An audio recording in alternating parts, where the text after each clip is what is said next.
যারা প্রেম করে দুঃখের আশায় নাকি সুখের আশায়, কিন্তু পায় কি? দুঃখ পায়, যন্ত্রণা পায়, টেনশন পায়, অপমান পায়, লজ্জা পায়। অনেকে তো এমন আছে এই প্রেমে সেকা খেয়ে বেকা হয়ে নেশার মধ্যে গিয়ে নিজের লাইফটাও শেষ করে দিচ্ছে। এবার বলেন আপনি আমি যে প্রেমে গেলাম, কেন গেলাম? ওই যে শয়তান আমাদেরকে সাময়িক কুয়াশার মতো সুখ দেখাইছে, 10 জনে করে আরে ঘুরতে যাও কত মজা হবে, ক্লাস ফাঁকি দাও কত মজা হবে।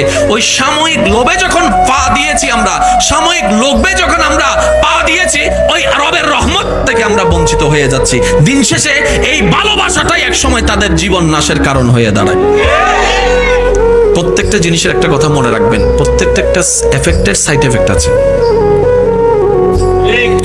আমার কথায় কষ্ট নেবেন না, যুবক ভাইয়ের একটা আওয়াজ দিবেন আমাকে, কারণ এগুলো জানা দরকার, বোঝা দরকার বলে আমি মনে করি।